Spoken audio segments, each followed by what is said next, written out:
তবলিগের এই দ্বন্দ্ব নিরসন তো খুব সহজ। মৌলানা সাদ সাহেবের এক কথাতেই দ্বন্দ্ব নিরসন হয়ে যেতে পারে। দ্বন্দ্ব তো ওনাকে নিয়েই, ওনার সম্পর্কে দুই রকম কথা, দুই রকমের আপত্তি। এক আপত্তি হলো ওনার এই স্বঘোষিত ইমারত নিয়ে বিনা মশওরায় উনি আমির হয়ে বসেছেন। তো এ তো যথানিয়মে মশওরা হওয়া দরকার ছিল, কারণ নিজামুদ্দিন প্রচলিত তাবলিগের একটা আন্তর্জাতিক মূল কেন্দ্র। তো এখানকার আমিরের তো একটা ওজন আছে, বলাই তো হয় বিশ্ব আমির। কাজে এরকম একটা পদে ওনার থাকার যোগ্যতা আছে কিনা, উনি নির্বাচিত হতে পারেন কিনা, সেই যোগ্যতা ওনার আছে কিনা, এটা মশওরা হলে সামনে আসতো। মশওরা হয় নাই, বাস নিজের দাপট প্রভাব এর ভিত্তিতে তিনি এই পদে বসে গেছেন। তো এইটা হলো একটা বড় আপত্তি। তো দ্বিতীয় আপত্তি হলো ওনার আকীদা বিশ্বাস, চিন্তা ভাবনা, ওনার কার্যক্রম, ওনার কথাবার্তা নিয়ে। তার প্রত্যেক বয়ানেই নতুন নতুন কথা বলেন, এবং যে কথাগুলি কোরআন হাদিসের এবং আসলাফ আকাবিরের চিন্তা ভাবনার সঙ্গে সাংঘর্ষিক। কোরআনের ব্যাখ্যা দেয় নিজের মতো করে, হাদিসের ব্যাখ্যা দেয় নিজের মতো করে, সিরাতের ব্যাখ্যা দেয় নিজের মতো করে, এবং মাসলা মাসালা বলেন নিজের মস্তিষ্ক থেকে। আসলাফ আকাবির কি বলেছেন, আয়াতের সহি ব্যাখ্যা কি, হাদিসটি আসলে কি, এতে কী বলা হয়েছে, কি বোঝানোর উদ্দেশ্য, এসবের কোনো ধার ধারেন না, নিজের মতো করেই কথা বলেন। এমনভাবে বলেন যে এটাই শেষ কথা, একদম কসম করে বলেন। আজব হলো, বানিয়ে বানিয়ে কথা বলেন, এটাকে কসম করে বলেন। তো এমন এমন আকীদা বিশ্বাস উনি প্রচার করছেন, এমন ধ্যান ধারণা প্রচার করছেন,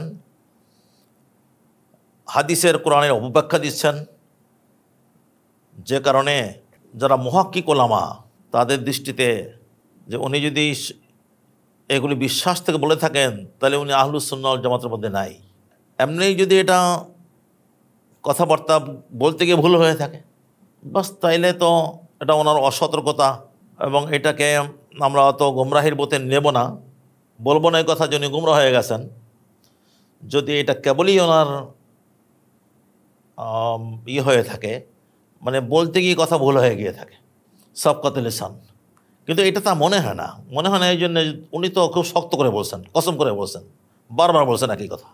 তো মনে হয় বিশ্বাস থেকে বলছেন। তো বিশ্বাস থেকে বলে থাকলে ওনাকে আহলুস সুন্নাহ ওয়াল জামাতের মধ্যে রাখা যায় না, ধরা যায় না, উনি নিশ্চিত পথভ্রষ্ট হয়ে গেছেন।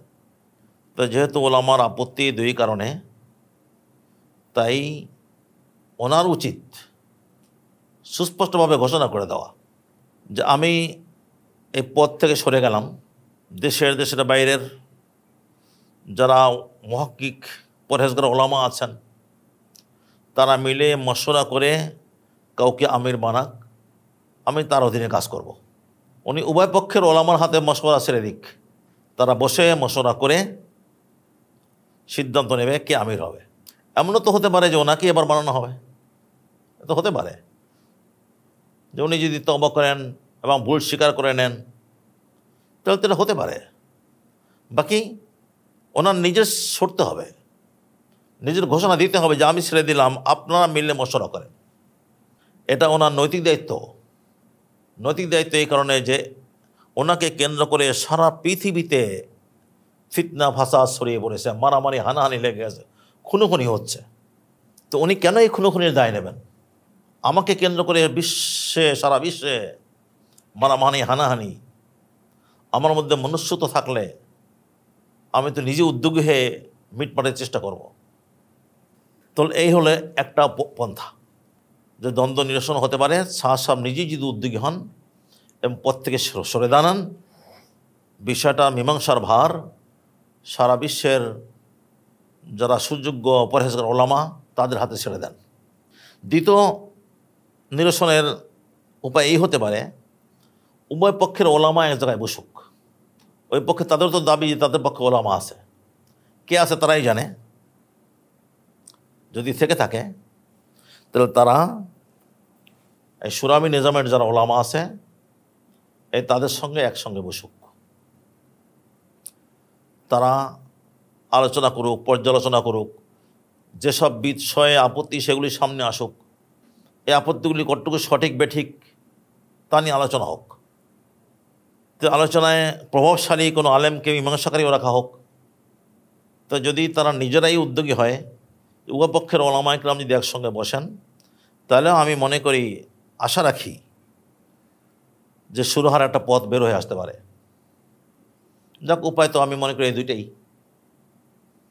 যদি তারা নিজেরা করেন, সাহেব নিজে যদি করেন, কিংবা ওলামা ইকরাম উভয় পক্ষের তারা নিজেরা যদি করেন, তাহলে এভাবে দ্বন্দ্ব নিরসন হতে পারে।